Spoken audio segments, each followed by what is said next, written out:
Je me nomme M. Ifokama, je suis politiste congolais. Ifokama est le politiciste congolais. C'est basant de vérités scientifiques, il serait souhaitable que nous essayions un peu de décortiquer le concept. Parce que c'est un concept composé. Nous avons ce que nous appelons la géopolitique.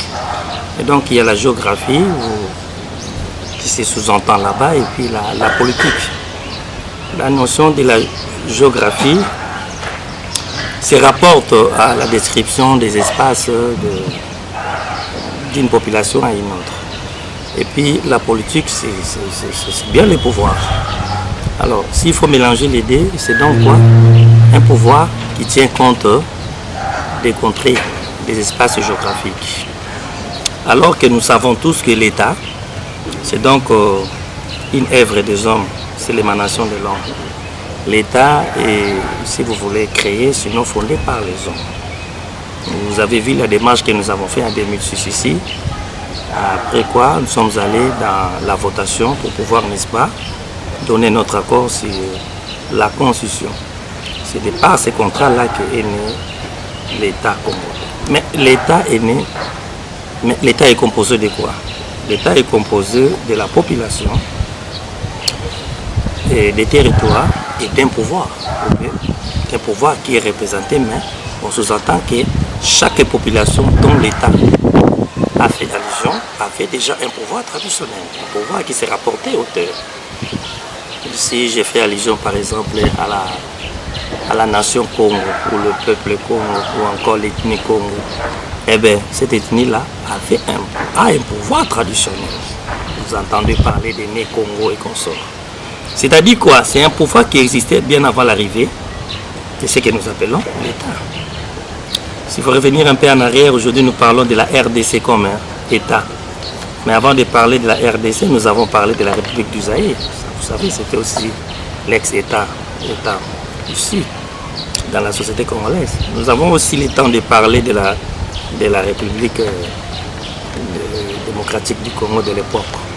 La République est dirigée par Kasavubu et Lumumba. C'était aussi un État qui s'était coulé par moment. Et bien avant ça, on a parlé aussi de... Là, je fais la rétrospection. On a parlé de l'État du Congo belge. Et pour citer dans l'État indépendant du Congo, qui était le premier État initié par le génitaire Léopold II. Et donc, dans cette démarche, vous trouverez la population, les territoires et les pouvoirs. Bien, mais aujourd'hui, comme nous avons la RDC, c'est bien la volonté de l'ensemble d'une population de vouloir vivre, c'est moi la tautologie, ensemble. La volonté de peuples, de plusieurs peuples. Nous avons les peuples Congo, nous avons les peuples Mongo, que nous appelons les Tini, Congo, Mongo.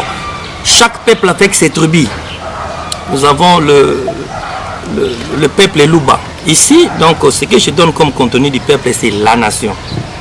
La nation dans le sens sociologique. Et puis l'ethnie. En fait, qu'est-ce que nous disons ici? Dans l'édification, dans la création de l'État, chaque peuple apporte sa contribution.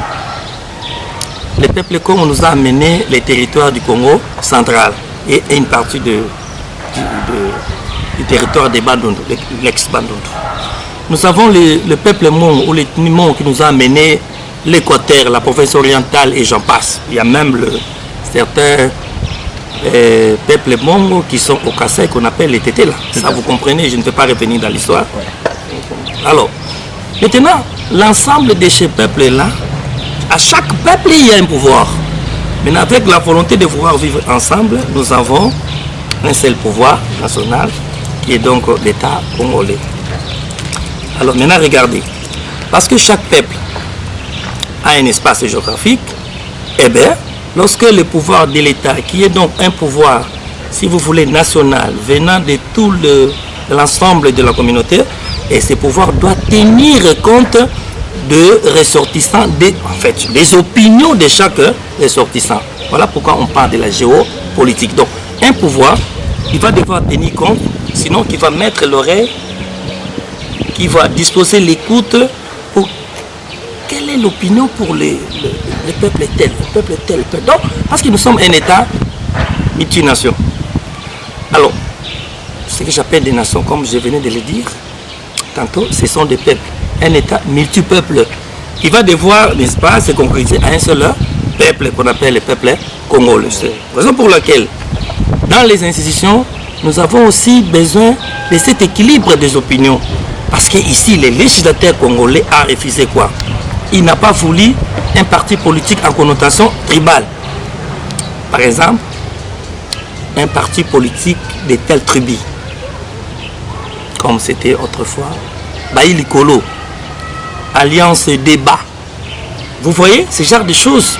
Mais quand vous choisissez ce tribu et les autres tribus, le château congolais n'a pas voulu ça. Et même un parti politique en connotation, si vous voulez, religieuse, parti politique des chrétiens, parti politique des... Évidemment, j'évite ici, je ne suis pas là pour citer les noms, mais allez-y comprendre que lorsque le pouvoir est là, le pouvoir doit devoir tenir compte des opinions des autres. Pourquoi? Parce que la démocratie, c'est aussi à la fois la pluralité. La pluralité, c'est la multiplication de plusieurs opinions. Et si vous voulez, l'accent à l'écoute de plusieurs opinions. C'est-à-dire la démocratie évolue avec plusieurs idées qui vont devoir s'affronter pour pouvoir, n'est-ce pas, être écoulées dans la finalité à une seule décision politique. C'est encore mieux. Je peux peser les mots, c'est une meilleure façon. C'est bien, oui, mais une meilleure. Pourquoi? Parce que vous voyez même dans, si vous voulez, dans la fondation d'un parti politique, qu'est-ce que le château congolais exige? Il exige la représentation de chaque province. Voulez-vous, par exemple, comme nous sommes là, nous voulons, si vous voulez mettre en place un parti politique, on doit tenir compte des ressortissants de chaque province. Et que vous êtes de quelle province, vous êtes de quelle province. Alors, pas une seule province, de plusieurs provinces, et puis, vous voyez, parce qu'on sait quoi? La manière de vivre d'un peuple peut aussi s'attacher à une opinion qui peut donc faire avancer l'État, et donc on a besoin de ça. Ainsi de suite.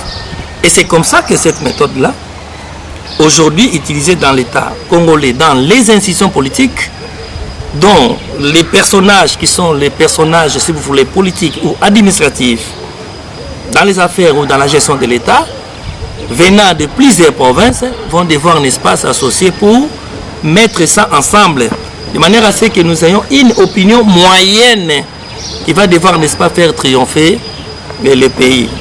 Il y a un adage qui dit que le feu brille encore plus haut lorsque chacun de nous essaie d'apporter son morceau de bois dans le feu.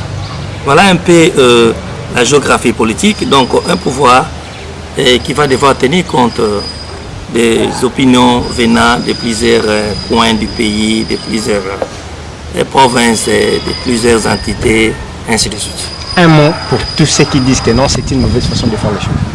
Ah bon, le mot c'est quoi? C'est tout simplement lorsque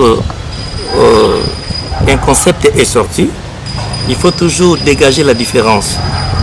Le mot c'est qu'il faut dégager la différence entre ce que nous appelons information et le rumeur. C'est ça le problème. Alors le mot c'est que quand on n'est pas spécialiste, il faut interroger les principes. Et les principes demeurent chez les spécialistes. Et ce que nous avons ici, eh bien, c'est ce qui se pratique partout. Pourquoi? Parce que c'est une vérité scientifique. Et la vérité scientifique s'éternise, dure plus longtemps que les vérités politiques. Je dis et je vous remercie.